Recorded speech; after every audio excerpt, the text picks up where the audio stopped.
Mi prometida exigió un acuerdo prenupcial delante de sus amigos ricos y su abogado. Salí. Al día siguiente, su abogado de élite llamó con voz temblorosa: ¿Qué hiciste con la herencia? ¿Te has dado cuenta de la asombrosa habilidad de los ricos para convertir comidas perfectamente buenas en negociaciones de rehenes? Me refiero a la clase de gente que no puede disfrutar de un chuletón poco hecho sin adjuntar una nota de rescate emocional. Eso fue exactamente lo que pasó en lo que se suponía que sería una velada romántica con vistas a la bahía de San Francisco. Solo que, al parecer, el romance se había anticipado y nadie se molestó en enviarme el aviso. Estábamos en Cerulean, uno de esos restaurantes en azoteas donde los camareros susurran y la carta de vinos requiere un traductor y, posiblemente, una segunda hipoteca.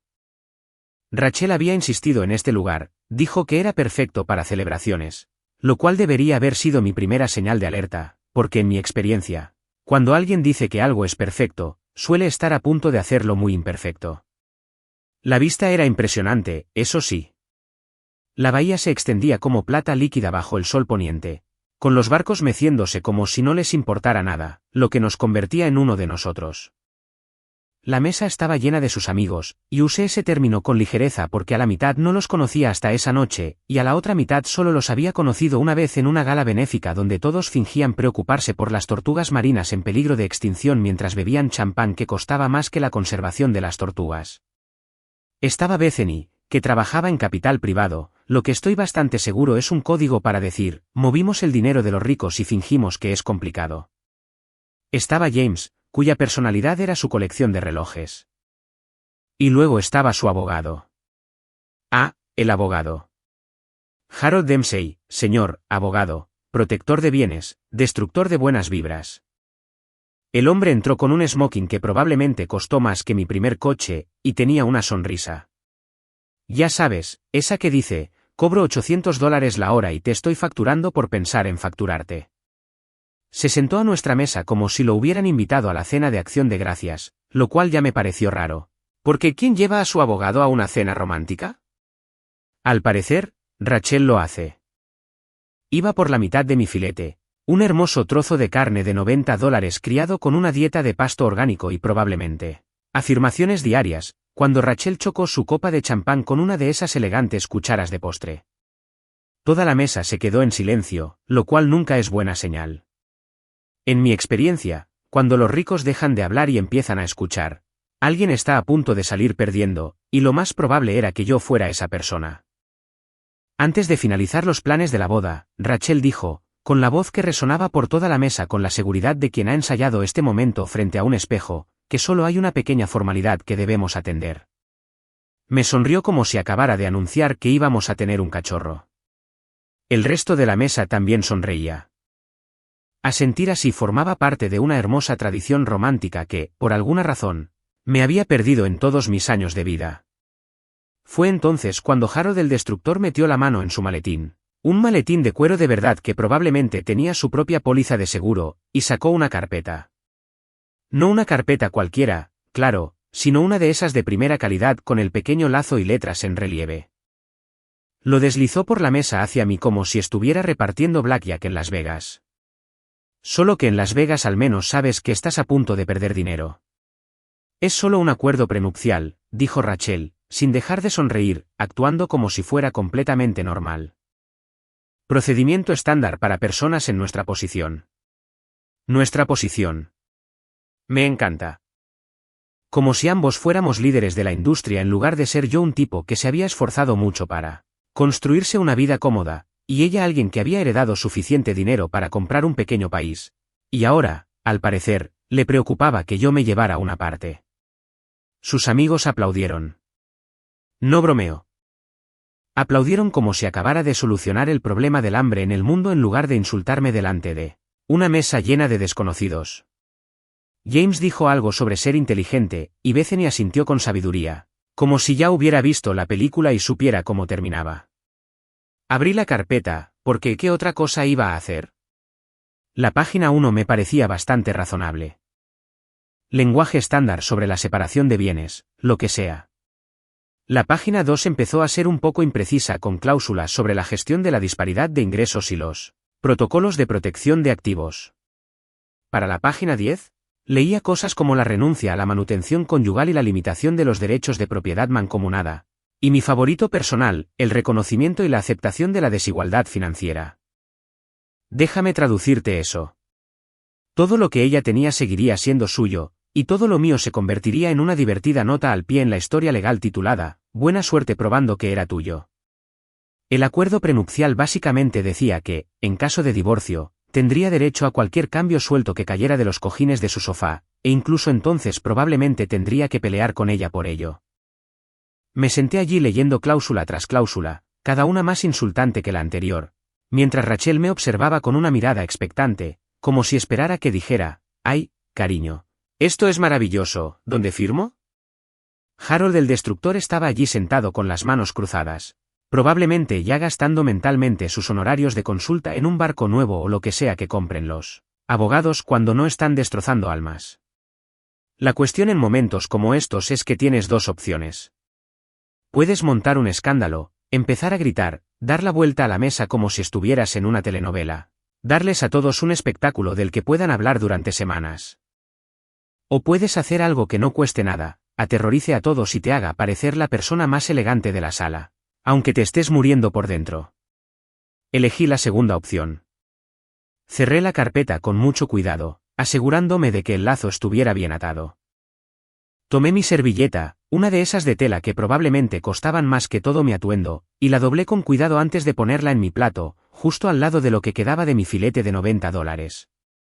Me levanté lentamente, respiré hondo y miré a mi alrededor, a todas esas caras expectantes.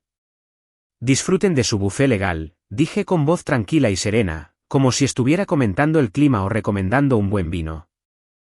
Entonces empujé mi silla hacia adentro, porque incluso en momentos de completa destrucción emocional, no soy un animal, y caminé hacia la salida. El silencio detrás de mí era absolutamente delicioso. Nadie dijo una palabra. Nadie intentó detenerme. Sentía todas las miradas clavadas en mi espalda mientras pasaba junto a otras mesas, junto a la horrorizada anfitriona, junto al confundido aparcacoches, que probablemente nunca había visto a nadie salir de la cerulean antes del postre. Y hablando de postres, se suponía que iban a servir un tiramisú italiano sofisticado que costaba $40 la rebanada. Lo he estado esperando toda la semana. ¿Pero sabes qué sabe mejor que un tiramisú de $40? Dignidad. Autoestima. Saber que acababas de escapar de una situación que te habría destrozado el alma poco a poco durante los próximos años. Salí de ese restaurante en lo que solo puedo describir como una cámara lenta cinematográfica, aunque en realidad probablemente me movía a un ritmo humano normal. Pero en mi cabeza sonaba música dramática, las luces me iluminaban con la intensidad justa, y parecía el héroe de una película que acababa de soltar la frase perfecta antes de la explosión. Porque esto es lo que aprendí esa noche, allí en ese estacionamiento con el olor a comida cara y traición barata en el aire. El silencio es un arma. Probablemente sea el arma más lujosa que puedas tener porque no cuesta absolutamente nada. Aterroriza a cualquiera que lo oiga. Y cuando lo usas correctamente, cuando simplemente te levantas, dices una frase perfecta y te marchas, te ves tan elegante que hasta tus enemigos tienen que respetarte. Me subí al coche, arranqué el motor y me marché de aquel restaurante en la azotea sin mirar atrás. Mi teléfono ya vibraba en mi bolsillo, pero no lo revisé. Todavía no. Eso vendría después, en la comodidad de mi casa, donde podría reírme de los mensajes desesperados que seguramente se acumulaban. La bahía brillaba en mi retrovisor, y en algún lugar detrás de mí, una mesa llena de gente probablemente estaba sentada en silencio, atónita, preguntándose qué demonios había pasado. Y Rachel, la pobre y calculadora Rachel, probablemente se estaba dando cuenta de que había jugado demasiado pronto y había perdido la única partida que importaba. Cuando llegué a la entrada de mi casa unos 20 minutos después, todavía no había revisado mi teléfono. Zumbaba como un avispón furioso atrapado en un frasco, vibrando contra mi muslo con la insistencia de alguien que de verdad necesita que valides sus malas decisiones. Pero aún no estaba listo para eso. Primero, necesitaba sentarme en el coche y procesar lo que acababa de pasar, que es una forma elegante de decir que necesitaba reírme hasta que me dolieran los costados. Hablo de esa risa que nace de lo más profundo del alma, esa que brota cuando la vida se vuelve tan absurda que la única respuesta apropiada es reír o llorar. Y llorar parecía darle demasiado crédito a Rachel. Así que me senté en la entrada de mi casa, con las manos aún en el volante, y me reí. No era la risa enojada y amarga que la gente suelta cuando está furiosa en secreto. No, era diversión genuina. La que te da cuando te das cuenta de que has estado viviendo una comedia durante los últimos 6 meses y solo ahora ves la pista de risas. Piénsalo. Me acababan de tender una emboscada en un restaurante elegante con un acuerdo prenupcial que básicamente decía, gracias por participar. Aquí tienes tu premio de consolación, absolutamente nada. Rodeado de gente que aplaudía como focas de tren, orquestado por una mujer con la que se suponía que me casaría en 3 meses, y facilitado por un abogado que probablemente se fue a casa esa noche y le dijo a su esposa que había tenido una noche productiva. Si eso no es material para una comedia, no sé qué lo es. Casi esperaba que el público del estudio empezara a aplaudir. Después de unos 5 minutos de lo que probablemente pareció un colapso mental para cualquiera que me viera desde la ventana, finalmente saqué mi teléfono del bolsillo. La pantalla estaba iluminada como un árbol de Navidad. 12 llamadas perdidas. 23 mensajes de texto. Y solo eran las 9:47. Los hojeé con la curiosidad despreocupada de quien lee el correo de otra persona. Rachel había enviado 6 mensajes en rápida sucesión, cada uno una clase magistral de control de daños. Marcus, ¿a dónde fuiste? Estás siendo dramático. ¿Podemos hablar de esto como adultos, por favor? Ni siquiera me dejaste explicarte. ¡Qué vergüenza! Y por último, el que me hizo reír a carcajadas. Estás exagerando. Hablamos mañana.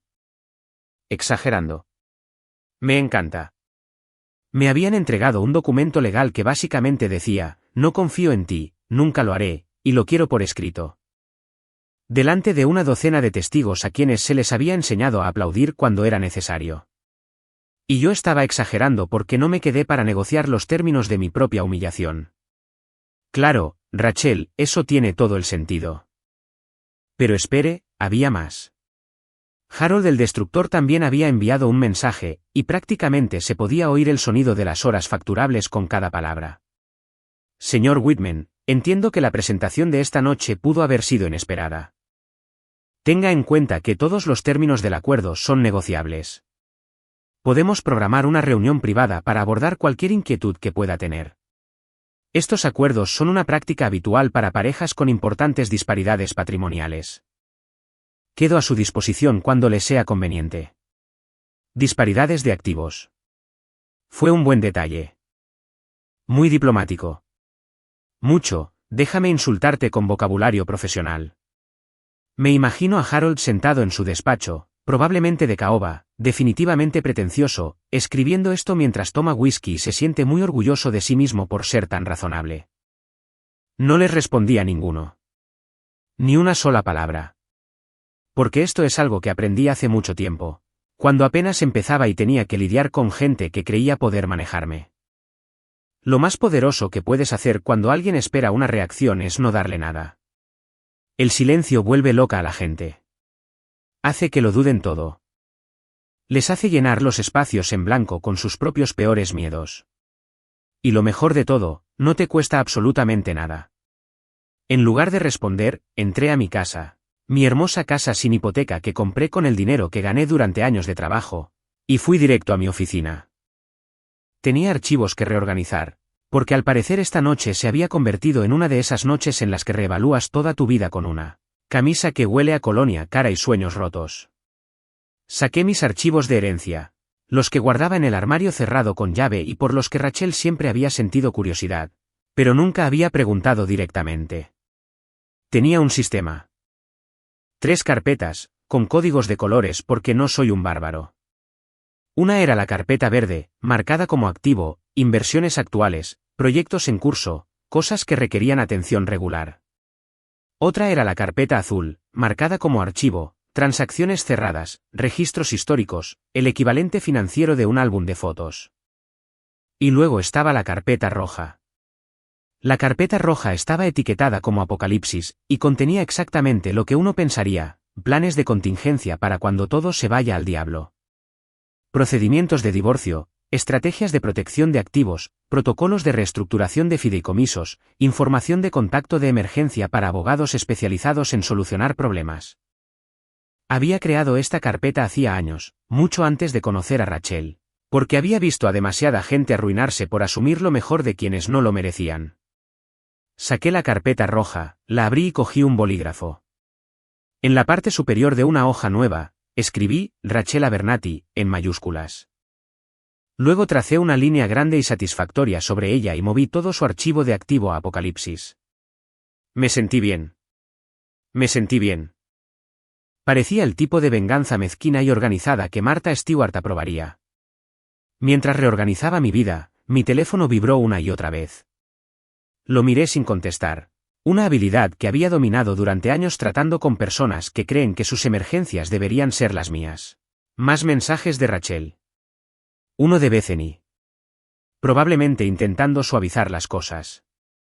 2 de números que no reconocí, lo que significaba que sus amigos se estaban involucrando, lo cual era perfecto. Los ignoré a todos y fui a la cocina. Ya sabes lo bueno de vivir sola. Puedes comer lo que quieras, cuando quieras, sin que nadie juzgue tus decisiones ni te sugiera algo más refinado. Encontré un envase de fideos chinos sobrantes en el refrigerador, de 3 días, de ese restaurante de Market Street que abre hasta las 2 de la madrugada y no juzga tus decisiones. Eché los fideos en un bol, los calenté en el microondas durante exactamente 2 minutos y 30 segundos y cogí una botella de vino del estante. No los caros que guardaba para ocasiones especiales o para impresionar a mis invitados. No, fui directo a por el Cabernet de $8 que compré en Trader Joe's la semana pasada. El que tiene el canguro en la etiqueta y que probablemente sabe a arrepentimiento y malas decisiones, pero cuesta menos que los aperitivos que no pude terminar en la cena. Me serví una copa generosa, y por generosa quiero decir que la llené casi hasta el borde como un universitario que aún no ha aprendido a servir bien el vino, y me senté a la mesa de la cocina con mis fideos tibios, mi vino barato y mis archivos de vida recién reorganizados. Luego alcé mi copa hacia la cocina vacía y dije en voz alta, como un completo lunático, por la paz, la tranquilidad y por conservar mi maldito dinero. Tomé un sorbo. Sabía a victoria, si la victoria la hacía una bodega que priorizaba la cantidad sobre la calidad. Los fideos estaban un poco blandos, las verduras estaban definitivamente pasadas de moda. Y yo estaba cenando sola a las 10 de la noche un viernes después de terminar una relación que se suponía que terminaría en matrimonio. ¿Y saben qué? Estaba perfecto. Absolutamente perfecto. Porque esto es lo que nadie te dice sobre alejarte de situaciones tóxicas, el momento inmediatamente posterior se siente extrañamente pacífico. Ya no hay más fingir, ni más actuar, ni más preguntarse cuándo va a pasar algo malo, porque ya pasó y lo esquivaste como Neo en Matrix. Mi teléfono vibró de nuevo. Lo miré, vi el nombre de Rachel y sonreí porque sabía exactamente qué estaba pasando. Estaba en pánico. Harold probablemente estaba entrando en pánico. Sus amigos definitivamente estaban hablando de esto en su chat grupal, analizando mi salida como si fuera un giro inesperado en un reality show, y todos esperaban que respondiera, que participara, que les diera algo con lo que trabajar. Pero no iba a hacerlo. Ni esta noche. Ni mañana. Quizá nunca. Porque nada, y quiero decir nada, vuelve más locos a los controladores que ser ignorados por alguien que se supone que va a explotar. Esperan ira, confrontación, drama. Se preparan para discusiones, negociaciones y colapsos emocionales. Para lo que no se preparan es para el silencio. Un silencio tranquilo, deliberado y enloquecedor.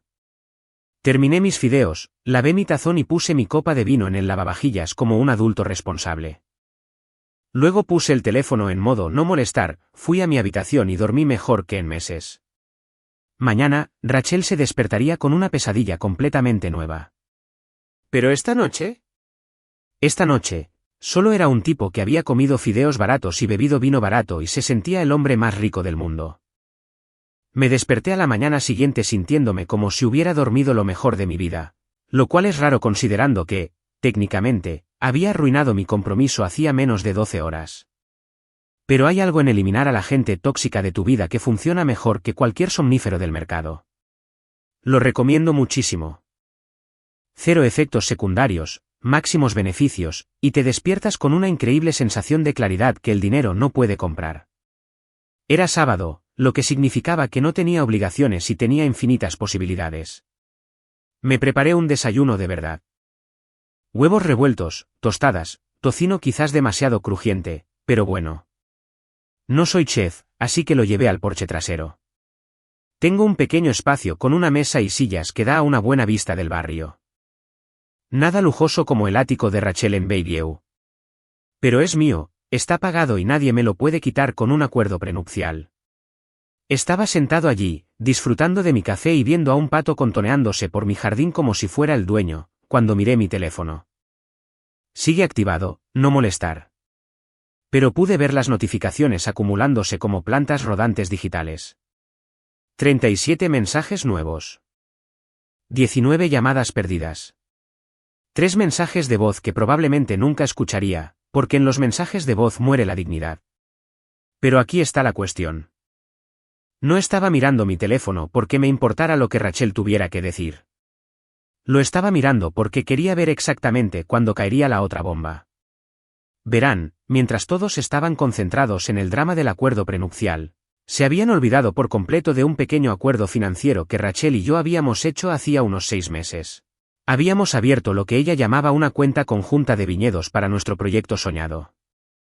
Rachel tenía la fantasía de ser dueña de un viñedo en el Valle de Napa, uno de esos lugares a los que la gente rica va a fingir que entiende de vinos mientras bebe allí. Poseer un Cabernet mediocre y sentirse sofisticada. Me convenció de que sería nuestro legado, nuestro plan de jubilación, nuestra contribución al arte agrícola. Tenía 1000 descripciones románticas para lo que era, en esencia, un pasatiempo muy caro que requería no saber absolutamente nada de agricultura. Ambos depositábamos dinero en esta cuenta, aunque, siendo sinceros, yo depositaba mucho más porque tenía liquidez y ella tenía dinero invertido en fideicomisos, inversiones y lo que sea que la gente rica haga con su herencia. La cuenta se suponía que era para comprar terrenos, contratar consultores, hacer análisis de suelos. Todas esas tonterías de empezar un viñedo que suenan emocionantes hasta que te das cuenta de que básicamente es tirar dinero a la basura y esperar que las uvas den. Lo que Rachel no sabía, porque nunca había leído la letra pequeña de nada que no implicara proteger sus propios activos, era que la cuenta tenía una cláusula de control de custodia. ¿Y adivina quién era el custodio? Exacto. Atentamente. Lo que significaba que con una llamada y unas cuantas firmas, podía reestructurar todo el asunto sin su permiso. Y eso fue exactamente lo que hice. El jueves por la tarde, justo después de que Rachel me enviara un mensaje diciendo, «Qué ganas de nuestra cena especial de mañana por la noche». Con unos 17 emojis de corazón, entré en el banco y trasladé toda la cuenta del viñedo a un fideicomiso independiente. No a uno conjunto. No es un fideicomiso familiar. Un fideicomiso independiente e irrevocable, Marcus Whitman, es la única persona que importa. El momento fue perfecto, de verdad. Ella ya había planeado su pequeño acuerdo prenupcial para el viernes por la noche, y yo ya había planeado mi estrategia de salida financiera para el jueves por la tarde. Éramos como dos ajedrecistas que no se daban cuenta de que jugábamos partidas completamente diferentes. Así que ahí estaba yo, el sábado por la mañana, dándole migajas a un pato que no tenía ni idea de que estaba presenciando las consecuencias de una guerra financiera, cuando imaginé a Rachel despertando en su ático. Probablemente se tomó su café, alguna tontería orgánica de comercio justo de origen único que costaba más por libra que el oro real, y decidió revisar la cuenta del viñedo. Quizás quería mover dinero. Quizás quería sentirse productiva después del desastre de anoche. Quizás solo quería ver el saldo y sentirse bien con su futuro. Sea cual sea el motivo, supe el momento exacto en que ocurrió porque mi teléfono se iluminó con una llamada entrante de un número que reconocí. First Pacific Bank, División de Gestión Patrimonial Privada. Ese era el banco de Rachel. Bueno, técnicamente era nuestro banco para la cuenta del viñedo, pero es cuestión de semántica. No respondí. En cambio, tomé un sorbo de café y esperé. El pato graznó, probablemente juzgando mis decisiones. Los patos son sorprendentemente críticos.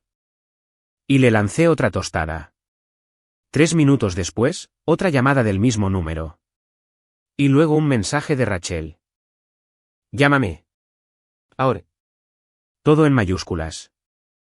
Así es como sabes que alguien tiene una mañana muy mala.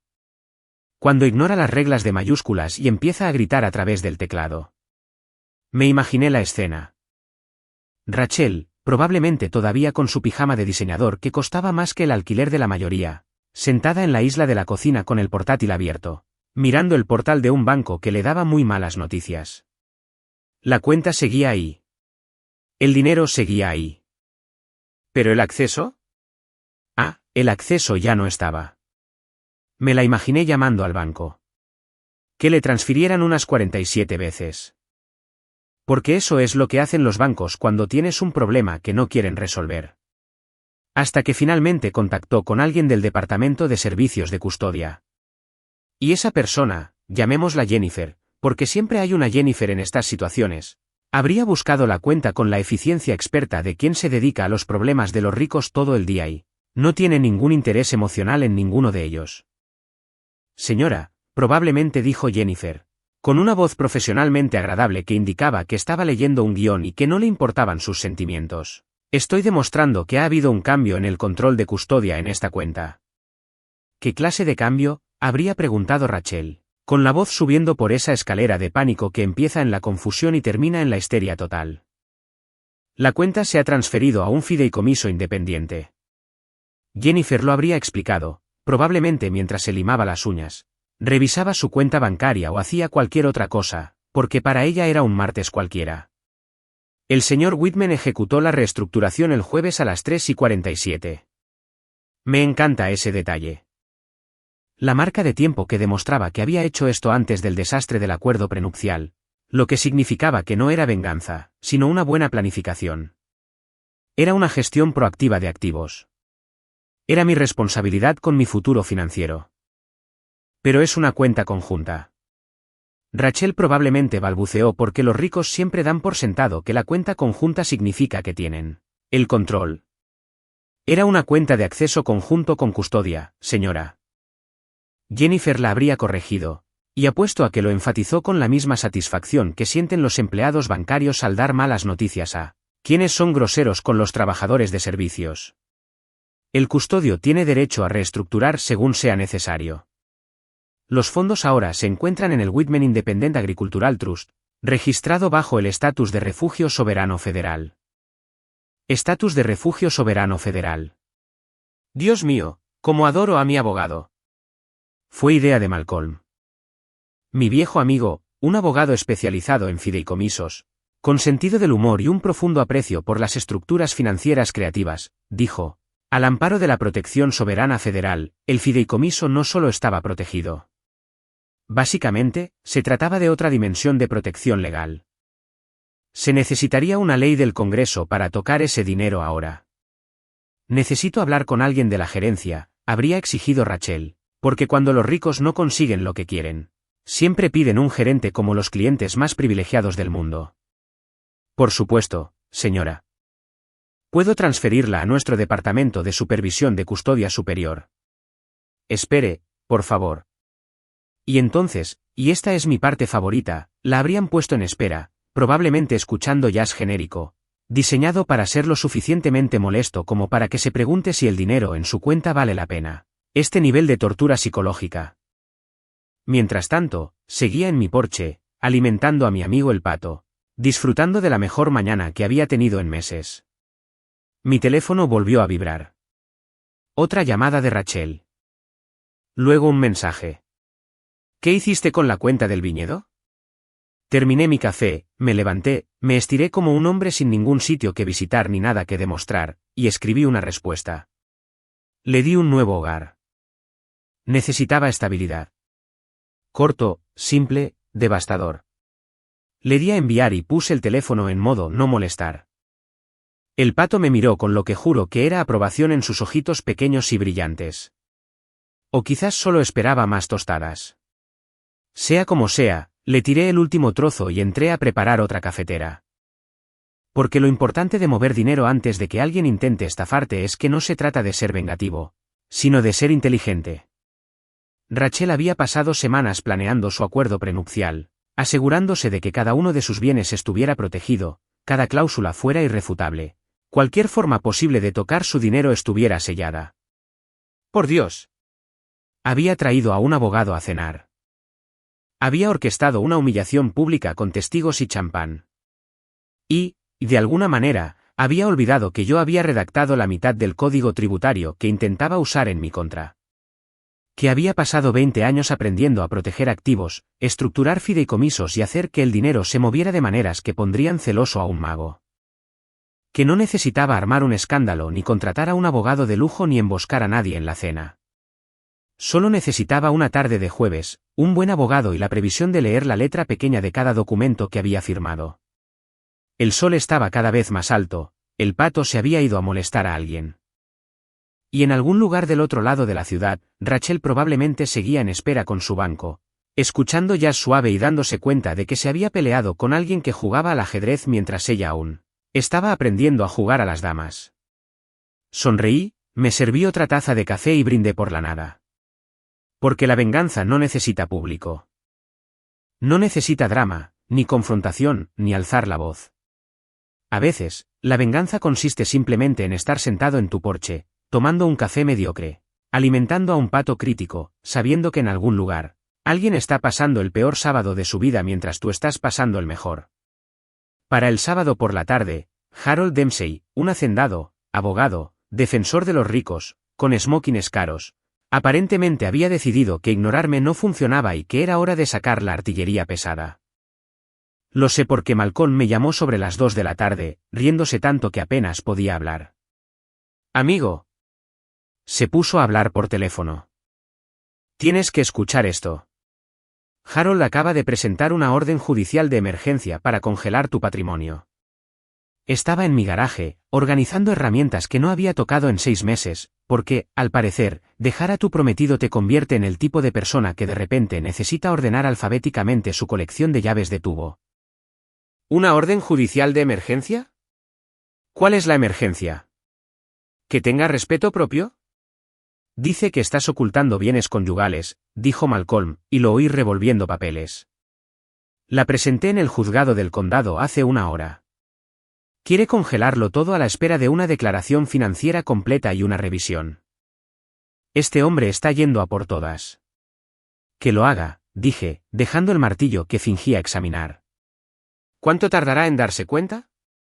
Ah, ya lo ha hecho, dijo Malcolm, y casi pude oír su sonrisa a través del teléfono. La secretaria del condado es una tal Kim Navarro. Joven, inteligente, no se deja intimidar por nadie. Buscó su patrimonio en el sistema, y él hizo una pausa para darle un toque dramático, y yo la animé, aunque sabía exactamente lo que venía, y ella le dijo a Harold, y cito, «Señor, esto no es de nuestra jurisdicción. La finca ha sido trasladada a un refugio federal. Ojalá hubieras visto su cara. No estuve allí, pero me la imagino, y es preciosa». Me reí a carcajadas en mi garaje como un loco. Estatuto de Refugio Soberano Federal.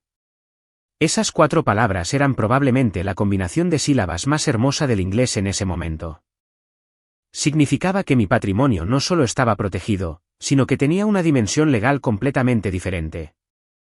Harold podía presentar todos los requerimientos judiciales que quisiera ante el tribunal del condado, pero sería como intentar arrestar a alguien en Francia con una orden judicial del Departamento de Vehículos Motorizados.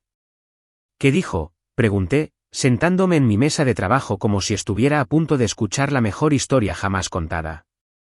Bueno, según Kim, quien me llamó porque pensó que apreciaría la ironía, se quedó allí parado durante 30 segundos, sin decir nada, mirando la pantalla como si lo hubiera traicionado.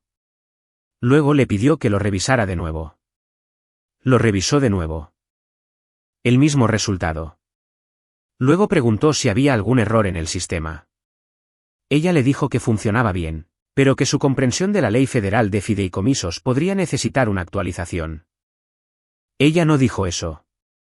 Dije, encantado. Ella dijo eso definitivamente.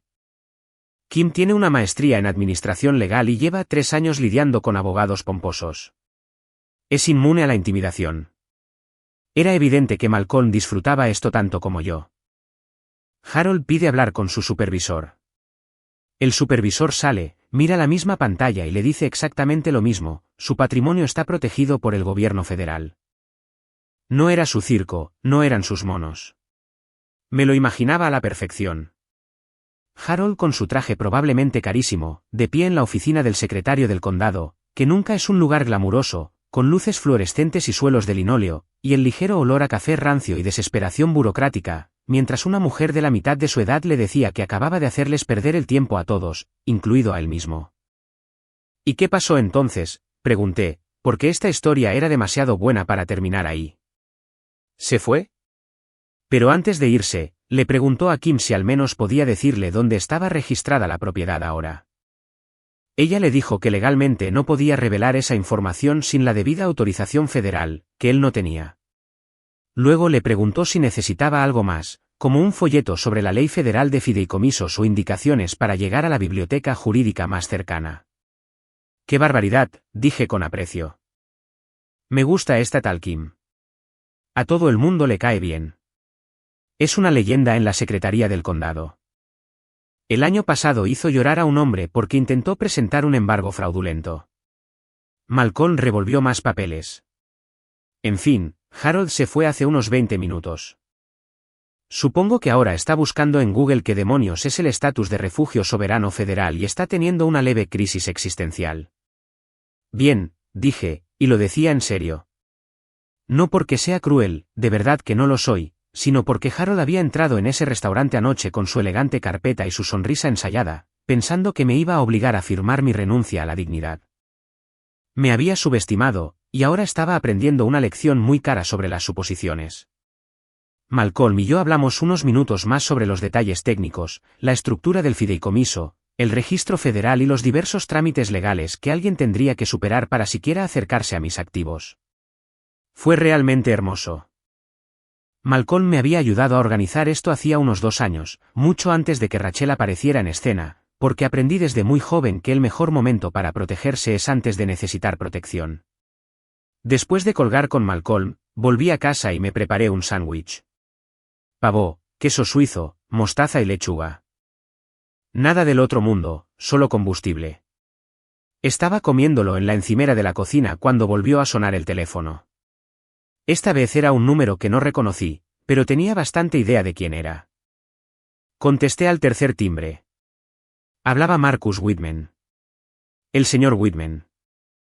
Era Harold, y su voz sonaba como si hubiera estado haciendo gárgaras con grava mezclada con decepción. Soy Harold Dempsey. Creo que necesitamos hablar. ¿En serio?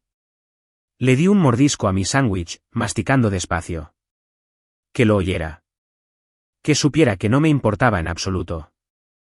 Intenté solicitar una orden de protección esta tarde respecto a su patrimonio, dijo, y debo reconocerle el mérito. Intentaba sonar profesional, aunque podía percibir la confusión subyacente.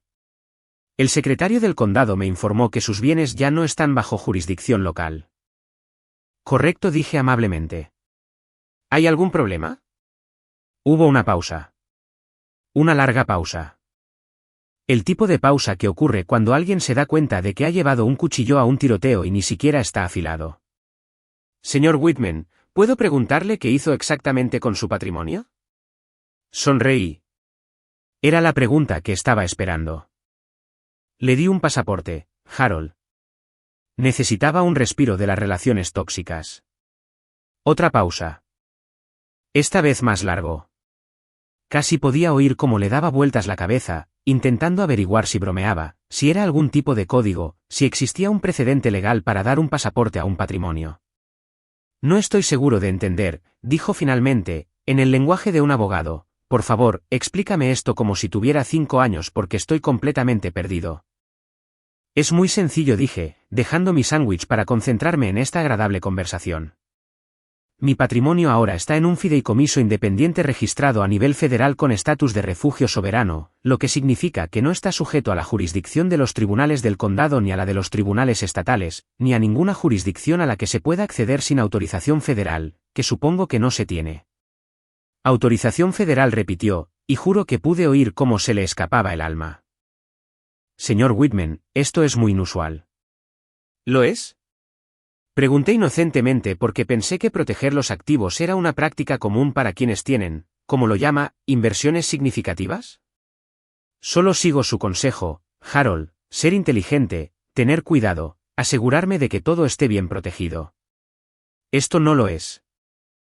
Se detuvo, probablemente dándose cuenta de que cualquier cosa que dijera a continuación lo haría parecer incompetente o hipócrita. La señorita Abernathy está muy preocupada por la cuenta del viñedo. Seguro que sí, dije alegremente. Esa cuenta ahora forma parte del Whitman Independent Agricultural Trust, también registrado a nivel federal. Es muy segura, muy protegida, y prácticamente inaccesible para quienes me acechan con acuerdos prenupciales. Señor Whitman, dijo Harold, y ahora su voz había cambiado de profesional a suplicante, un tono que apuesto que no usaba muy a menudo. Seguramente podemos llegar a algún acuerdo. El acuerdo prenupcial, como mencioné, es completamente negociable.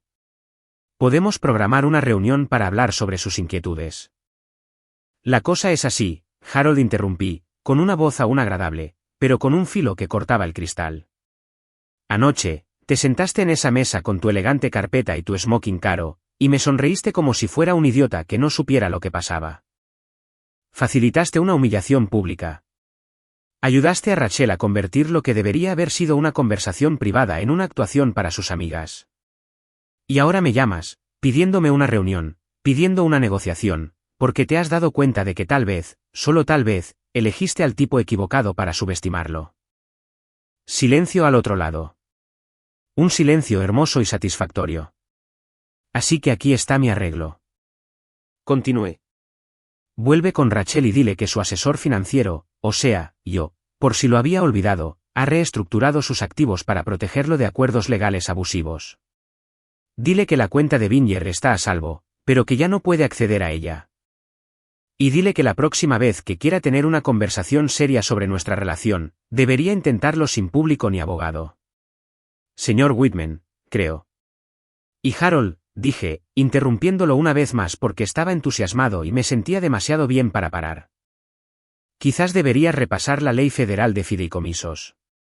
Ha evolucionado bastante desde que estudiaste Derecho. Odiaría que volvieras a pasar por esto. Entonces colgué. Simplemente colgué, a mitad de la conversación, lo cual es increíblemente grosero y muy satisfactorio. Me imaginé a Harold sentado en su oficina, probablemente de caoba, sin duda decorada con libros de derecho caros que nunca había leído, mirando su teléfono como si acabara de insultar a su madre. Terminé mi sándwich, lavé el plato y volví a organizar el garaje. Encontré un nivelador que buscaba, un juego de brocas que había olvidado que tenía, y una profunda sensación de paz al saber que acababa de darle un jaque mate a un abogado que probablemente cobraba $800 la hora. Mi teléfono vibró con un mensaje de Malcolm. Harold me acaba de llamar para preguntarme sobre la ley federal de fideicomisos. Le dije que la buscara en Google. Este es el mejor sábado de mi vida. Le respondí, lo mismo. Encontré el nivel que me faltaba y destruí la confianza de un abogado. Un día productivo, porque eso es lo bueno de jugar al ajedrez mientras todos los demás juegan a las damas. Finalmente, levantaron la vista del tablero y se dieron cuenta de que nunca tuvieron una oportunidad.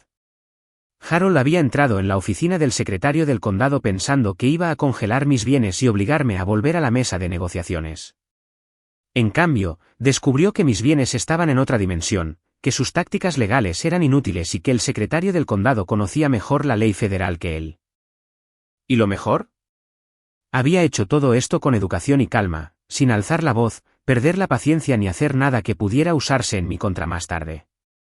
Solo era un tipo que protegía sus intereses, cumplía la ley y se aseguraba de que quienes intentaban estafarlo tuvieran que trabajar muy, muy duro para conseguirlo. El sol comenzaba a ponerse, tiñendo mi garaje de una luz dorada. Guardé mis herramientas, cerré la tienda y entré a servirme una copa de ese vino de $8 que empezaba a saber mejor con cada victoria. Mañana, Rachel probablemente probaría algo diferente. ¿Pero esta noche? Esta noche, yo era un hombre que le había dado un pasaporte a su patrimonio y había visto a un abogado derrumbarse. El domingo por la mañana llegó con ese clima perfecto que te hace creer que el universo está de tu lado. Cielos despejados, brisa suave, pájaros haciendo lo suyo.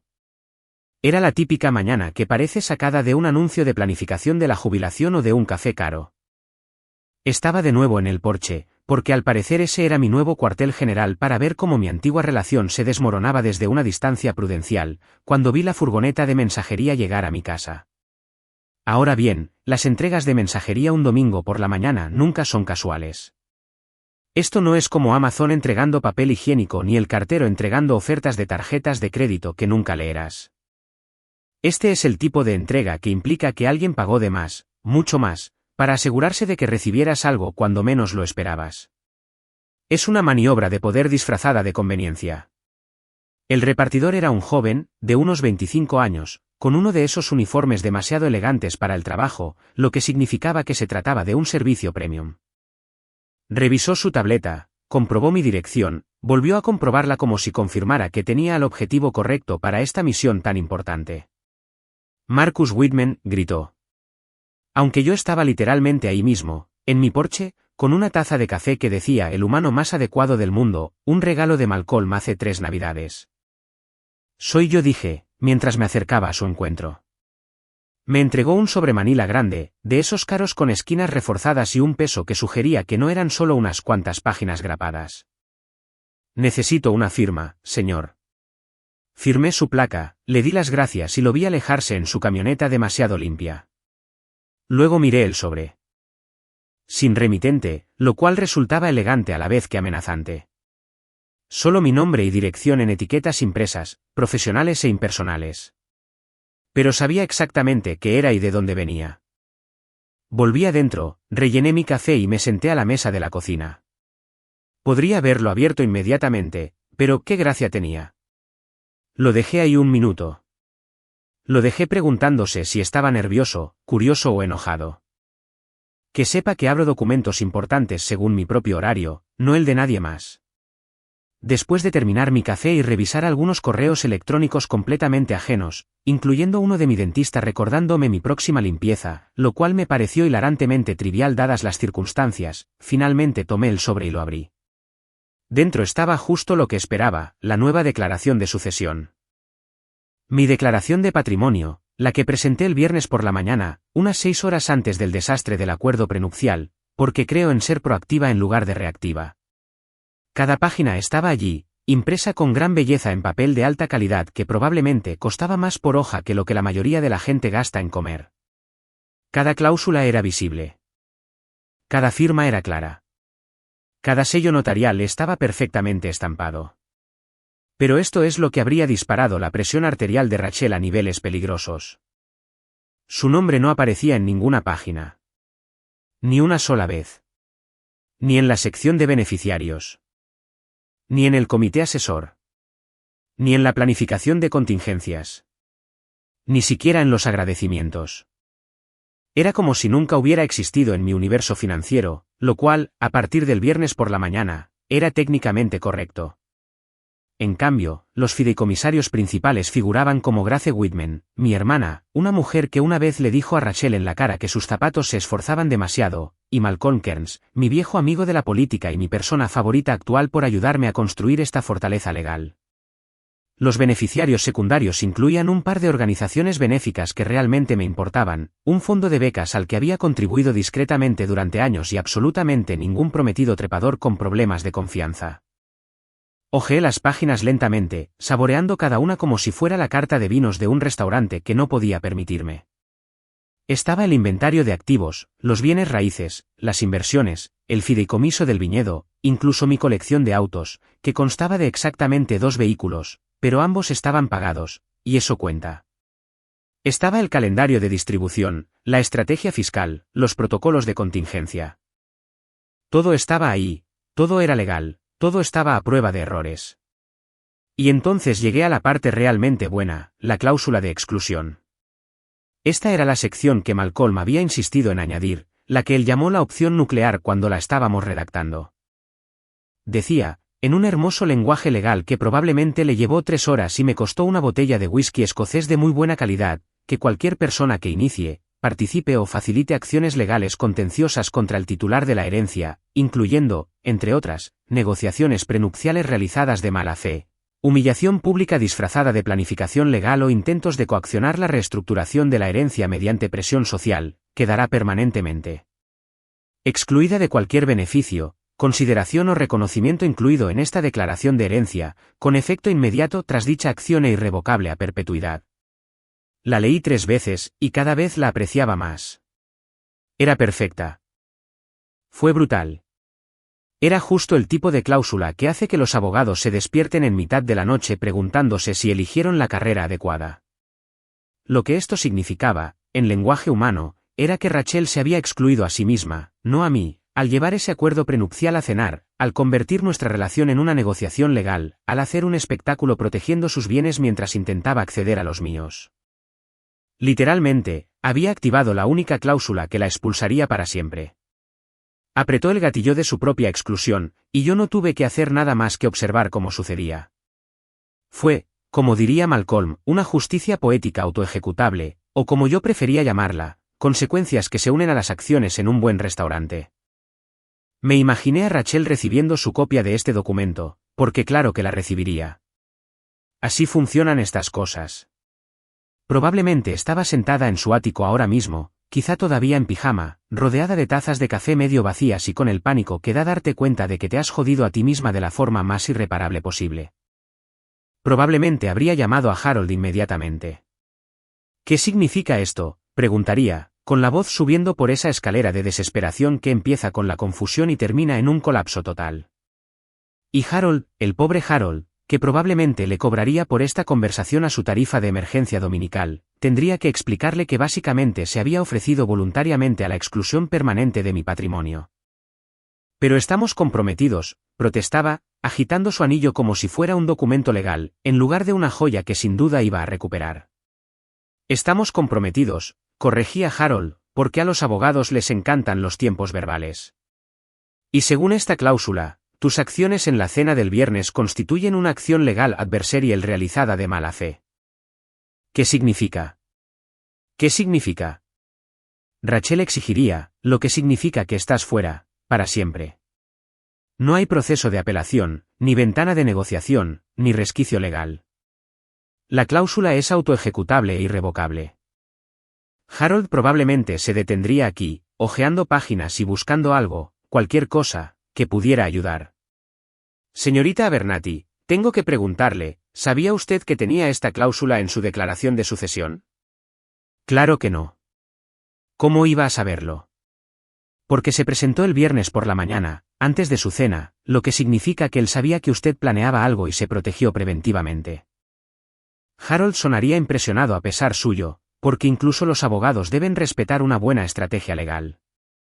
Esto es, en realidad, una planificación patrimonial muy sofisticada. Me imagino la cara de Rachel sonrojándose al comprender el cronograma. Presenté esto el viernes por la mañana. El acuerdo prenupcial ocurrió el viernes por la noche, lo que significa que ya había anticipado su jugada y la había contrarrestado incluso antes de que jugara su mano. La vi subir la apuesta y simplemente me retiré del juego por completo. Mi teléfono vibró. Menuda historia. Era un mensaje de Grace. ¿De verdad me mencionaste como fideicomisario principal de tu patrimonio? Te respondí. Sí. Tienes buen juicio y le dijiste a Rachel que sus zapatos se esforzaban demasiado. Está bien. ¿Significa esto que tengo que trabajar de verdad? Solo si muero. Intenta que no pase. Trato hecho. Por cierto, Malcolm me llamó riéndose. ¿Qué hiciste? Protegiste mis bienes de prácticas abusivas en mi relación. Esa es la respuesta más típica de Marcus. Estoy orgulloso de ti. Además, Rachel me ha estado llamando. No respondas. No pensaba hacerlo. Sus zapatos se esforzaban demasiado. Quiero mucho a mi hermana. Tenía esa honestidad brutal que hacía que las cenas familiares fueran incómodas y las decisiones vitales, clarísimas. Cuando se la presenté a Rachel en un evento benéfico el año pasado, Grace la miró y susurró, «Está calculando tu patrimonio ahora mismo».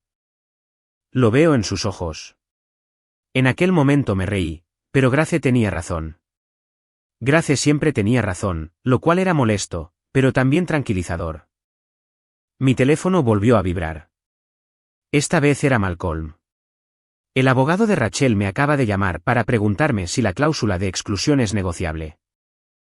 ¿Qué le dijiste? Le dije que irrevocable significa irrevocable y que si no sabía qué significa irrevocable, debería considerar otra carrera. Luego colgué. ¿Fue demasiado duro? Perfecto. Bien. ¿Queremos comer? Tengo ganas de celebrar. ¿Celebrar qué? Que acabas de escribir la legislación de venganza más hermosa que he visto y que la hiciste antes de que se cometiera el delito. Eso no es venganza. Es profecía. Sonreí, mirando la declaración de bienes extendida sobre la mesa de la cocina.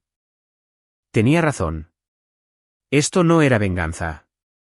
La venganza es reactiva, emocional y confusa. Fue una buena planificación. Era yo consciente de que cuando alguien te muestra quién es, debes creerle y protegerte como corresponde. Rachel me demostró quién era en el momento en que sugirió que abriéramos una cuenta conjunta en el viñedo, con ella aportando menos de la mitad y esperando un control equitativo. Me lo demostró de nuevo cuando empezó a hablar de proteger nuestros intereses individuales, aunque solo se refería a los suyos. Y me lo demostró de verdad cuando planeó un acuerdo prenupcial público con testigos y un abogado en lugar de tener una conversación privada y honesta como adultos. Simplemente había estado prestando atención. Y a diferencia de Rachel, yo sí había leído la letra pequeña de todo lo que firmaba, incluso la que yo misma había escrito. El sol de la mañana entraba a raudales por la ventana de mi cocina, iluminando la declaración de sucesión como un foco en un escenario. Cada página era perfecta. Cada cláusula era infalible. Cada decisión era mía. Mi patrimonio. Mis reglas. Mi tranquilidad. Reuní todos los papeles, los guardé en el sobre y los guardé en mi caja fuerte. Luego le respondí a Malcolm. Comer suena genial. Elige un lugar caro. Celebro la independencia fiscal.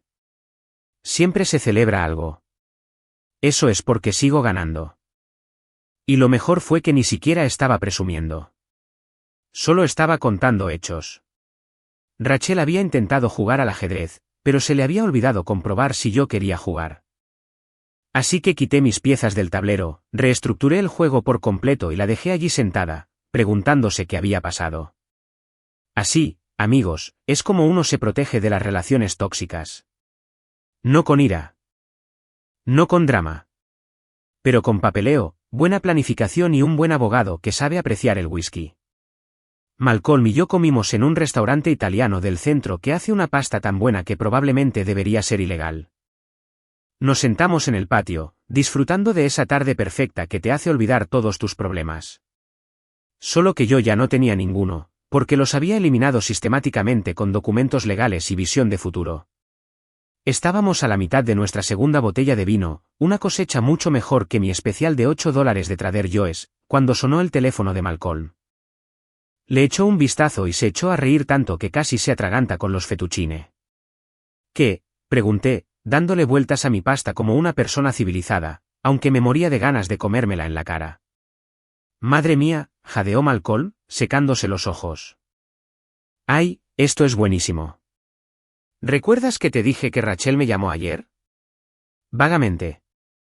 Estaba ocupado reorganizando mi garaje y disfrutando al máximo. Bueno, al parecer no se detuvo ahí. Le envió los documentos de sucesión a su antiguo profesor de Derecho.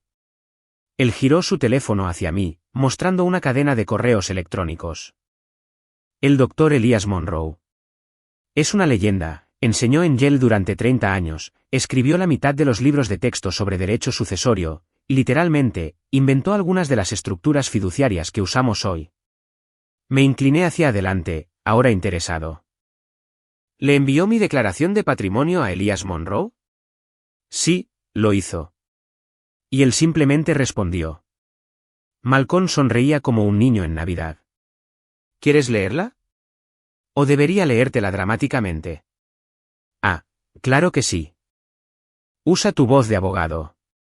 Malcolm se aclaró la garganta, se enderezó y adoptó el tono serio que usan los abogados cuando están a punto de destruir por completo la visión del mundo de alguien. Querida Rachel, comenzó, he revisado la declaración de sucesión que me enviaste, junto con tu explicación de las circunstancias que rodearon las recientes complicaciones de tu compromiso. Complicaciones de compromiso, repetí. Es una forma elegante de decir que le tendí una trampa a mi prometido con un acuerdo prenupcial y le salió el tiro por la culata. ¿Tranquilo? Aún no he terminado. Malcolm dijo, levantando una mano, que tras revisar cuidadosamente los documentos y considerar el plazo que me proporcionaste, debo hacerte una pregunta. ¿Por qué intentaste acorralar a un hombre con un acuerdo prenupcial cuando él, literalmente, escribió la mitad del código tributario que intentas citar? Casi escupo el vino. No dijo eso. Lo dijo rotundamente. Malcolm lo confirmó, bajando la página. Pero espere, la cosa se pone mejor. Señor, la estructura patrimonial de Whitman no solo es legalmente sólida, sino que, francamente, es una obra maestra de protección preventiva de activos. La cláusula de exclusión autoejecutable es particularmente elegante. He visto mecanismos similares en derecho corporativo, pero rara vez se aplican a patrimonios personales con tanta precisión. El estatus de refugio soberano federal es creativo, minucioso y casi imposible de impugnar sin recursos que costarían mucho más que cualquier posible recuperación. Me gusta este tipo, dije, sintiendo una sensación de bienestar que no tenía nada que ver con el vino. ¿Lo entiende? Malcolm continuó leyendo, visiblemente disfrutando. Además, el momento de la presentación, antes de su presentación prenupcial, demuestra que el señor Whitman anticipó sus acciones y respondió no con emoción, sino con estrategia. Este no es el comportamiento de alguien que actúa impulsivamente o con ánimo de venganza. Es el comportamiento de alguien que comprende la protección legal y la ejerce con responsabilidad. Responsablemente, repetí. Mira, soy responsable. Debería poner eso en una camiseta. Aún no ha terminado de destruirla. Malcolm dijo, desplazándose más lejos, Rachel, debo hablarte ahora no como asesor legal, sino como alguien que te conoce desde que estudiabas Derecho en mi curso básico de planificación patrimonial. Siempre has sido inteligente, decidida y capaz.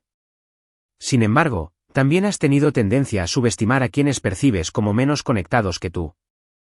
Puede que el señor Whitman no provenga de una familia adinerada, pero es claramente un experto en derecho con recursos y conocimientos que rivalizan, si no superan, a muchos de los abogados que usted ha consultado.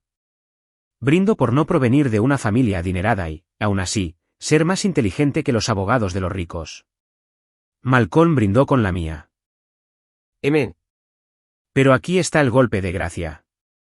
Mi consejo profesional es que cese toda acción legal de inmediato. La estructura patrimonial es hermética. La cláusula de exclusión se activó por tus propias acciones y cualquier intento de impugnarla resultará en honorarios legales considerables con prácticamente ninguna probabilidad de éxito. Mi consejo personal es que reflexiones sobre por qué sentiste la necesidad de protegerte de alguien a quien dices amar y por qué elegiste hacerlo de una manera diseñada para la máxima humillación en lugar de la comprensión mutua. Saludos, Dr. Elias Monroe. Nos quedamos en silencio un momento. El peso de ese último párrafo se posó sobre la mesa como un soufflé perfectamente cocinado, delicado, impresionante y completamente devastador. La acaba de destruir académicamente, dije finalmente. O sea, eso ni siquiera fue consejo legal al final. Fue un profesor diciéndole a su alumna que reprobó la tarea y también la vida. Ese hombre es una leyenda por algo, dijo Malcolm, dejando el teléfono y volviendo a su pasta. Lo conocí una vez en una conferencia. Es muy listo, no soporta a los tontos, al parecer, no tiene paciencia con quienes usan los acuerdos prenupciales como arma. Respondió, pregunté, con la curiosidad apoderándose de mí. Malcolm volvió a mirar su teléfono. Ah, sí, ella envió como 3 párrafos intentando explicarse, justificando los acuerdos prenupciales, diciendo que solo estaba siendo precavida, bla, bla, bla. Él respondió con exactamente 4 palabras, estabas siendo cruel.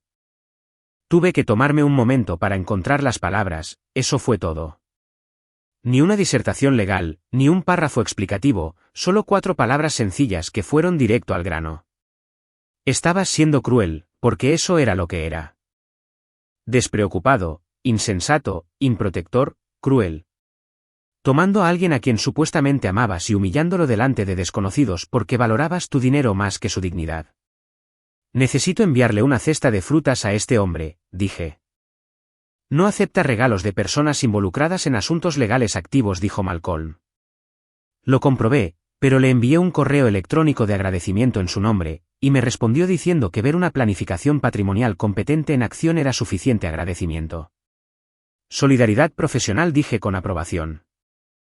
Lo respeto. Terminamos de comer en un silencio cómodo, de esos que se dan entre personas que se conocen desde hace tanto tiempo que no es necesario llenar cada momento con conversación. Malcolm había sido mi amigo desde la universidad, cuando ambos éramos estudiantes sin Blanca comiendo ramen y discutiendo sobre reformas políticas como si importara. Ya éramos hombres adultos comiendo pasta cara y celebrando que el conocimiento legal valía más que la riqueza heredada. Después de comer, Malcolm volvió a su oficina para atender la emergencia de un cliente. Al parecer, el fideicomiso de alguien necesitaba una reestructuración y solo Malcolm podía salvar el día, y me fui a casa sintiéndome más ligero que en meses. La validación del Dr. Monroe no era necesaria, pero qué bien se sentía. Que un legendario profesor de derecho prácticamente le reprochara la crueldad a Rachel fue como recibir una estrella dorada del universo. Llegué a casa sobre las 4 de la tarde, me puse ropa cómoda y decidí no hacer absolutamente nada productivo el resto del día. Me lo había ganado. Pasé el fin de semana defendiéndome de ataques legales, reestructurando mi vida financiera y, al parecer, impresionando a profesores de derecho que no conocía. Si eso no merecía una tarde de domingo tranquila, nada lo merecía. Estaba acomodado en el sofá con un libro que quería leer, una novela de suspense sobre espionaje corporativo que ahora me parecía pintoresca comparada con mi vida real, cuando sonó el teléfono. Era un número que no reconocía, pero algo me decía que contestara. Marcus Whitman. Dije, con mi tono profesional, por si acaso era importante, señor Whitman, soy Bethany Chun, nos conocimos en la cena de Rachel el viernes. Su voz sonaba tensa, cautelosa, como si estuviera caminando por un campo minado con zancos. Bethany, de capital privado. Bethany, una de las amigas de Rachel que aplaudió el acuerdo prenupcial como si fuera una obra de teatro. Recuerdo que le dije con indiferencia, ¿qué puedo hacer por ti, Bethany? Quiero disculparme, dijo rápidamente, como si lo hubiera estado ensayando. Por el viernes por la noche, por aplaudir, por ser parte de toda esa situación. No sabía qué estaba pasando. Rachel nos dijo que sería una celebración, y cuando sacó a relucir el acuerdo prenupcial, simplemente seguí la corriente. Pero eso estaba mal. Eso estaba muy mal. Me enderecé, intrigado. Continuó. Llevo 10 años en finanzas, continuó Bethany, y sé de protección de activos. Sé de planificación patrimonial. Y lo que hizo Rachel no fue protección de activos, fue una maniobra de poder. Te preparó para el fracaso frente a un público, y yo la ayudé a hacerlo siendo parte de ese público. Lo siento, disculpas aceptadas. Dije, porque ¿qué más iba a decir? Parecía genuinamente arrepentida, y además, había sido un peón en el juego de Rachel, no la jugadora. Gracias, dijo, con un alivio evidente en su voz. Y por si sirve de algo, la forma en que lo manejaste, simplemente levantándote y marchándote, fue lo más elegante que he visto en años. La mitad de la gente en esa mesa sigue hablando de ello. Rachel está perdiendo amigos por esto. Qué lástima, dije, y lo decía en serio. No quería que Rachel perdiera todo su círculo social, solo quería que entendiera que las acciones tienen consecuencias. Es merecido, dijo Bethany sin rodeos. Ha estado llamando a todos, intentando que la presionemos, pidiéndonos que validemos sus decisiones. Pero Marcus, he visto los documentos de la herencia. Mi bufete se dedica al derecho fiduciario. Lo que has construido no es venganza, es protección.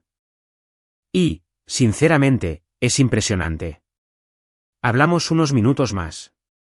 Bethany hizo algunas preguntas profesionales sobre el estatus de refugio federal. Al parecer, su firma estaba considerando estructuras similares para algunos clientes, y yo le di información general sin revelar nada específico. Para cuando colgamos, presentía que Bethany estaría bien. Había aprendido una valiosa lección sobre elegir bien a las amistades y no aplaudir las humillaciones públicas. Al caer la noche, me preparé la cena. Nada del otro mundo, solo pollo y verduras, porque soy adulta y probablemente debería comer sano a veces. Y pensé en la extraña trayectoria del fin de semana. El viernes por la noche, salí de un restaurante enfadada y traicionada. El domingo por la noche, un profesor de Derecho elogiaba mi planificación patrimonial, los amigos de mi exprometido se disculpaban conmigo y sentía una paz que el dinero no puede comprar. Lo que pasa con la venganza, y lo digo como alguien que aparentemente acaba de impartir una clase magistral sin querer, es que la mejor venganza no es ruidosa ni dramática. No se trata de hacer escenas, quemar puentes ni vengarse de forma teatral. La mejor venganza es simplemente vivir bien, protegerse con inteligencia y dejar que las malas decisiones de los demás hablen por sí solas. Rachel intentó acorralarme con un acuerdo prenupcial, pero en lugar de eso se acorraló a sí misma con una cláusula de exclusión. Harold intentó congelar mis bienes, pero en cambio congeló su propia reputación. Y el Dr. Monroe, un hombre al que no conocía, lo había resumido mejor que yo: estabas siendo cruel.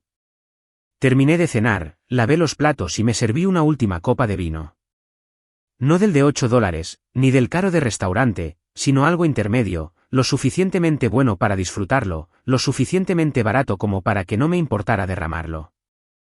Luego me senté en el porche y vi la puesta de sol, agradecido por el conocimiento legal, los amigos leales y la claridad que solo se obtiene al alejarse de quienes no te merecen. Mañana era lunes, el resto del mundo volvería al trabajo, Rachel probablemente probaría algo nuevo y Harold continuaría su crisis existencial sobre la ley federal de fideicomisos. ¿Pero esta noche? Esta noche solo era un tipo con buena pasta en el estómago, mejor vino en la copa y la mejor protección legal que el dinero podía comprar. El lunes por la mañana me desperté sintiéndome peligrosamente productivo, lo cual nunca es buena señal, ya que suele significar que estoy a punto de hacer algo que en ese momento parece una buena idea, pero que probablemente me atormente más tarde. Preparé mi café, revisé mis correos electrónicos y me encontré mirando una invitación que había recibido hacía 2 semanas y que había olvidado por completo. Era de Bealt y Estate Quarterly, una de esas revistas profesionales que los asesores financieros y los abogados especializados en herencias leen para sentirse inteligentes y, a veces, para aprender algo útil. Me pidieron que contribuyera con un artículo para su columna Perspectivas de expertos, una breve reflexión o perspectiva sobre planificación patrimonial, nada importante. Máximo 100 palabras. Lo había ignorado porque estaba ocupada planeando una boda que nunca se iba a celebrar, pero ahora tenía tiempo libre, opiniones y un fin de semana de experiencia que me había dado ideas muy concretas sobre la confianza, las relaciones y la protección legal. Así que abrí mi portátil, abrí el correo electrónico y me quedé mirando el campo de respuesta en blanco. 100 palabras. ¿Qué podía decir en 100 palabras que fuera útil, profesional y que no se refiriera a mi reciente desastre? Pensé en Rachel, en el acuerdo prenupcial, en la cuenta de Vineyard a la que ya no podía acceder. Pensé en Harold y su fallida orden judicial, en las 4 palabras devastadoras del Dr. Monroe, en la cláusula de exclusión autoejecutable que Rachel había activado ella misma. Y luego pensé en el vino, porque últimamente todo en mi vida parecía girar en torno al vino, a los viñedos o a botellas caras que cuestan más de lo debido. Mis dedos empezaron a escribir antes de que mi cerebro aceptara por completo la idea. La confianza es como el vino. Dale tiempo, o se convierte en vinagre. Por suerte, la confianza es revocable. Lo leí de nuevo. 20 palabras. Muy por debajo del límite. Simple, claro y aplicable a la planificación patrimonial, ya que los fideicomisos revocables eran algo real que la gente real usaba. Pero también se centró profunda y bellamente en mi situación actual, de una manera que solo quienes conocían mi historia reconocerían. Fue perfecto. Fue lo suficientemente profesional como para publicarlo y lo suficientemente mezquino como para satisfacerme. Le di al enviar antes de poder convencerme de lo contrario. El editor respondió en menos de 1 hora. Me encanta. Lo publicaré en la edición digital de mañana. Gracias por la contribución, Marcus. Y eso, como dicen, fue todo. Seguí con mi lunes. Trabajé para clientes, hice algunas llamadas, reorganicé mi sistema de archivos porque, al parecer, seguía con ganas de limpiar y no volví a pensar en el presupuesto hasta el martes por la mañana. El martes por la mañana, mi teléfono empezó a sonar a las 7:23, demasiado temprano para que alguien opinara sobre nada. Lo ignoré durante unos 4 minutos antes de que la curiosidad me venciera y revisé qué desastre había ocurrido mientras dormía. Resultó que, desastre, era una palabra demasiado fuerte. Fenómeno, era más preciso. Mi cita se había publicado en la edición digital, que normalmente recibía una atención respetable, aunque modesta, de la comunidad financiera profesional. Solo que esta vez, alguien la había capturado y publicado en Twitter, X o como sea que lo llamemos esta semana, y había cobrado vida propia. El tuit decía: abogado de bienes raíces ofrece el consejo codificado de divorcio más elegante de la historia, con una captura de pantalla de mi cita debajo.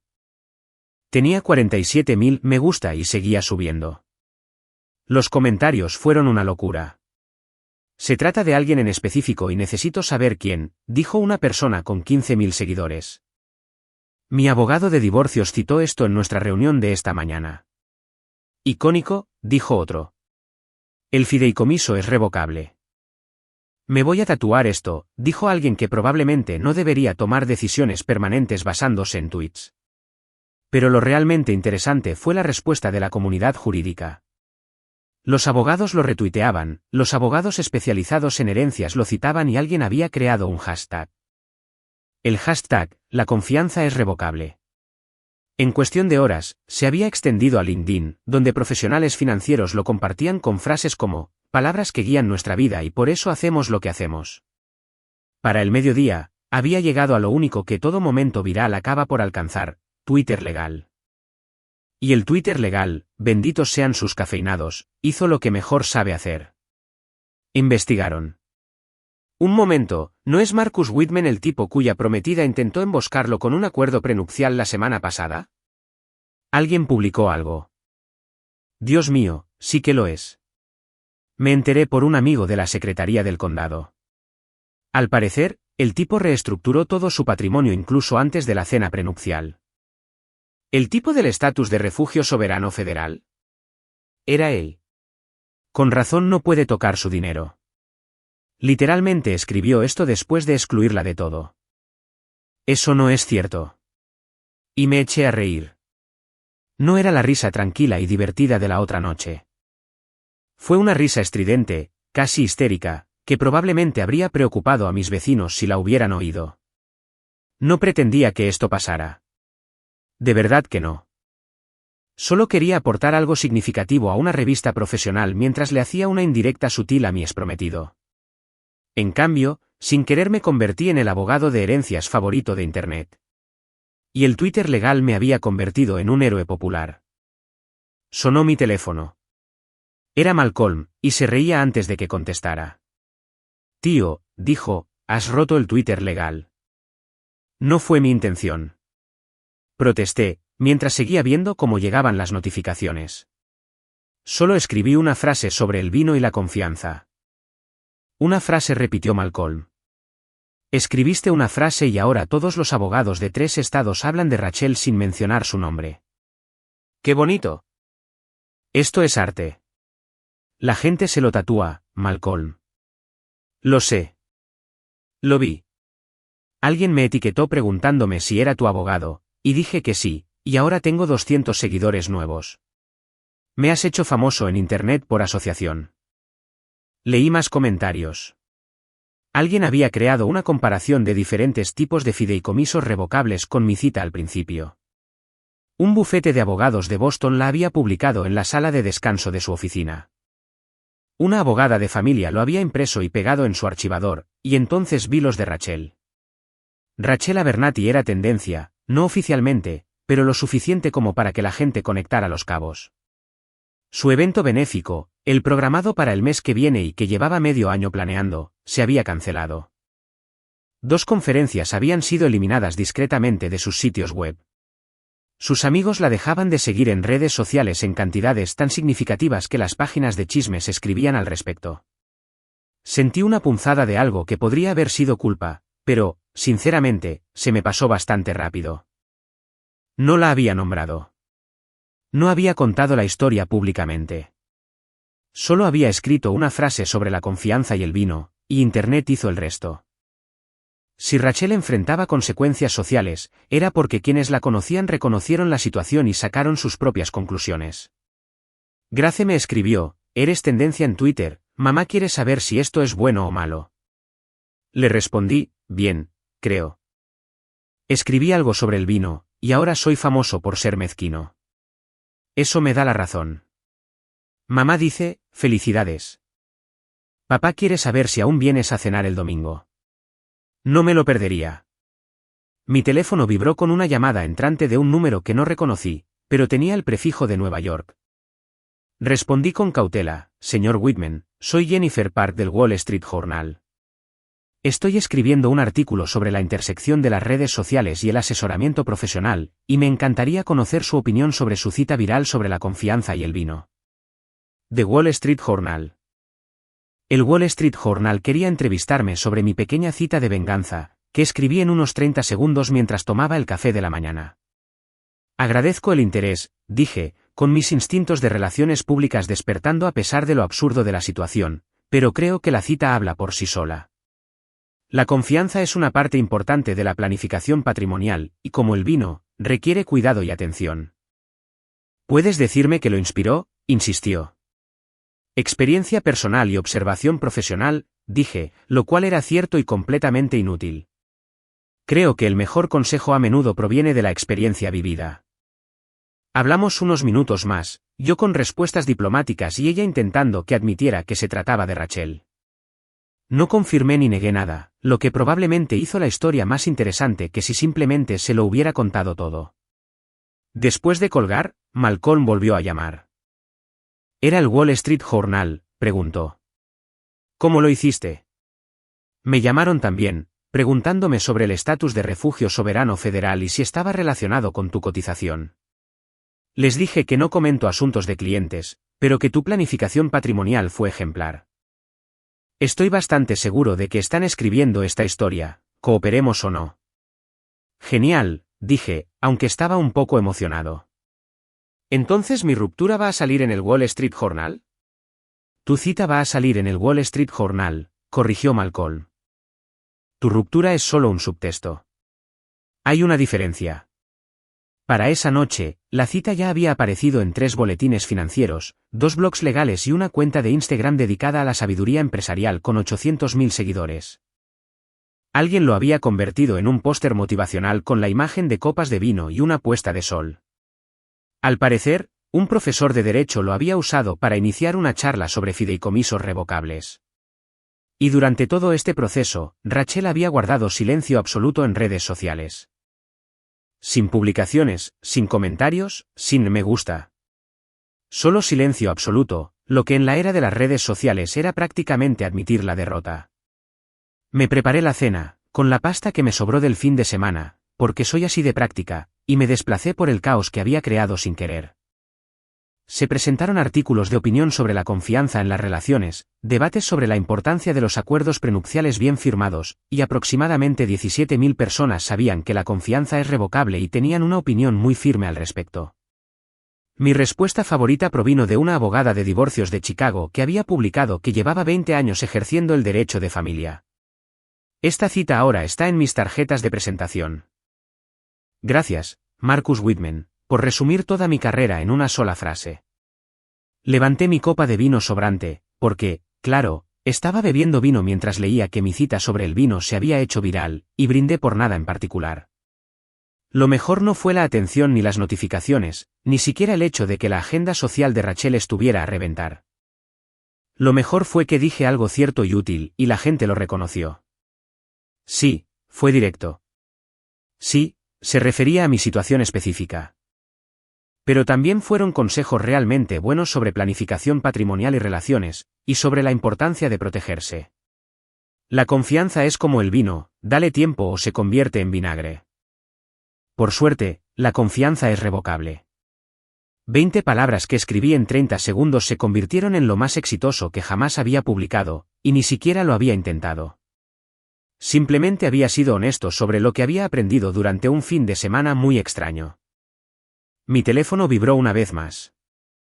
Era un mensaje de un número desconocido. Soy el Dr. Elias Monroe. Tu cita fue elegante. Bien hecho. La miré un buen rato, guardé el número y respondí, gracias, señor. Tus 4 palabras también fueron muy elegantes.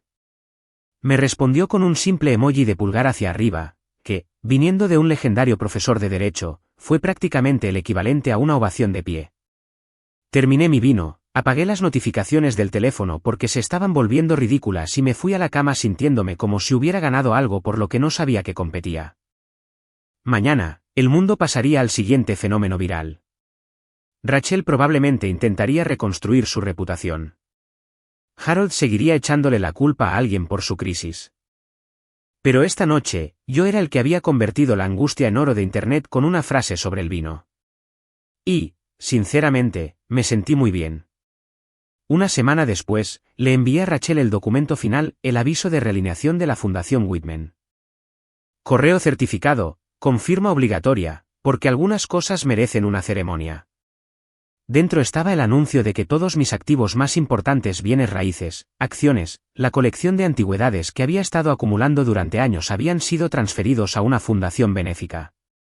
La Fundación Whitman para el avance educativo, para ser exactos, becas para niños que realmente las necesitaban, no para niños de fondos fiduciarios jugando a la filantropía. Pero aquí está la parte hermosa. Enterrada en la sección 4, párrafo 3, subsección B, había una sola cláusula que Malcolm había llamado la paz a la resistencia. Cualquier persona que presente demandas contradictorias, incluyendo negociaciones prenupciales realizadas de mala fe o bajo coacción pública, será excluida a perpetuidad de los beneficios de la fundación, puestos de asesoría o reconocimiento. Rachel había apretado el gatillo ella misma. Al tenderme una emboscada con ese acuerdo prenupcial, se excluyó automáticamente de todo. La abogada de mi fundación, una mujer brillante llamada Diane, especializada en derecho de organizaciones sin fines de lucro, lo llamó justicia poética autoejecutable. Lo llamé el martes. Ahora, si Rachel quería usar mi dinero, primero tendría que donarlo a una organización benéfica. Y aún así, solo financiaría becas para niños que no eran ella. Dormí como un bebé esa noche. Rachel lo intentó una última vez. Llamó a Harold, quien para entonces parecía un hombre cuyo alma había abandonado el cuerpo y estaba de vacaciones lejos del derecho sucesorio. Harold, probablemente exigió, con la voz quebrada por la desesperación, tiene que haber algo que podamos hacer. Pobre Harold. Casi me dio pena. Casi. Señora, dijo, y Malcolm me contó después que Harold había empezado a llamarla, señora, en lugar de, señorita Abernathy, que es la jerga de los abogados, me he dado por vencido. Ya ni siquiera puede mencionar tu nombre en un documento judicial. La estructura de la fundación, el estatus de refugio federal, las cláusulas de exclusión, todo es irrefutable. Debe haber una laguna legal. No la hay. Las propiedades del señor Whitman están ahora estructuradas como un fideicomiso en vida tan complejo que podría sobrevivir a una invasión extraterrestre. Incluso si contrataras a los Vengadores, primero necesitarían la autorización de su contable. Me encantó que Malcolm estuviera en copia en esta conversación. Harold lo había enviado como cortesía profesional, lo que en realidad significaba, por favor, confirma que no estoy perdiendo la cabeza. Lo curioso es que ya ni siquiera estaba enojada. Me divertía, me encantaban las historias y me desamparaba. La mía terminó en una fortaleza aprobada por Hacienda. Una semana después, Rachel apareció en mi puerta, en el Rin. Sin maquillaje, sin séquito, sin abogado con smoking. Solo ella, empapada, con la mirada puesta en el arrepentimiento personificado. Se quedó allí, temblando, y me hizo la pregunta que había estado esperando. Sabías que había pedido el acuerdo prenupcial, ¿verdad? La miré a través de la puerta. Esta mujer con la que casi me casé, que valoraba el control sobre la conexión. Esperaba que no. Le entregué un sobre a través de los barrotes. Dentro había una carta que había escrito un año antes de conocernos, cuando era solo un hombre que se protegía de futuros errores. Si el amor alguna vez se convierte en palanca, cierra la bóveda. Marcus Whitman. Ella lo leyó y se le saltaron las lágrimas. No del tipo bonito de las películas, sino del tipo feo y desgarrador que surge al darte cuenta de que destruiste algo bueno. No me regodeé, no sermoneé, no dije que te lo dije. Simplemente volví adentro y preparé café. Porque la venganza no se trata de ruido ni llamas, se trata de calma. Y la calma, amigo mío, es lo que más los arruina. La bóveda permaneció cerrada, la lluvia siguió cayendo, y por fin tuve paz.